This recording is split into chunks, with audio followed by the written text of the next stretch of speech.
directing the basement scenes for the 1 hour special in Fair City, which included the explosion, and for that we had a lot of preparation for an episode like that. We spent the Saturday, we read through the scripts with all the actors, and then on the Saturday afternoon for scenes like that where there's a lot of movement, and we used handheld camera. We had the full crew, camera, lighting, sound, stunt people, and explosives people all there on hand to rehearse everything. What was great about this shoot was that we were starting from scratch with a new set, and with that we were trying to give the sense of it being a basement, sense of it being claustrophobic, so we packed it with props, with kegs, with junk, to try and give a really claustrophobic feel. Hi, my name's Marianne Dunlevy. I'm production designer on Fair City, and I designed the cellar for the New Year's special.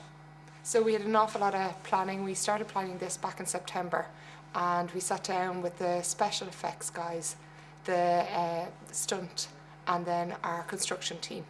We had a hero wall for where the explosion happens, so that's the wall that's in from the start, and when we come to the explosion we've made a wall with a hole in it where the special effects guys will shoot the gravel and dust through it to create the gas explosion.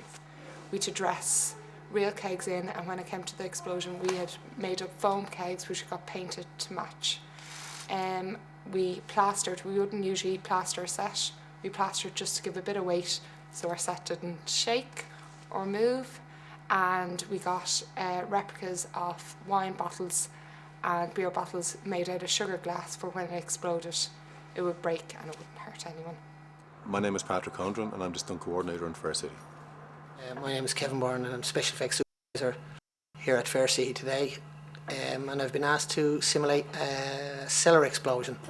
So in this particular one we're using cables and landing pads, we have stunt professionals, we have stunt riggers, we have all those kind of things. We propel everything using air with huge big actuated valves which are instantaneous. As soon as we press the button you open a big butterfly valve at the front of the air tank which basically releases a huge amount of air in a moment, and thus that propels all the stuff we have in the pots, the stuff being cork, bentonite and various soft materials, and they will then push everything across the room at high velocity.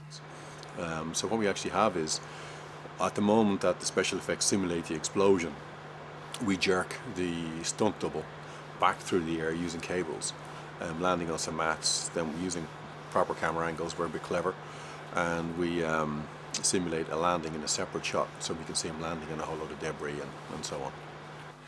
Hi, my name is Amy Heaney and I'm a makeup artist here in Fair City. There's an awful lot of preparation that goes into it.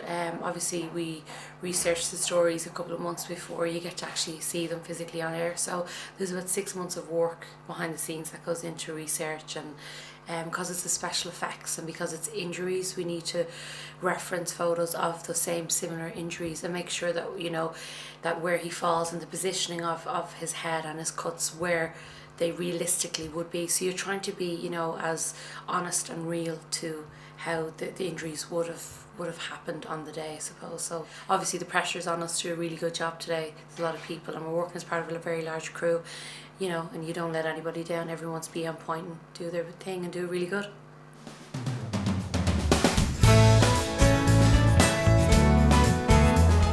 He's a complicated man, he's fun to play. It's very complicated. I think we should both move on and get another man, maybe. I love Robbie. I think Robbie likes me. We get on very well.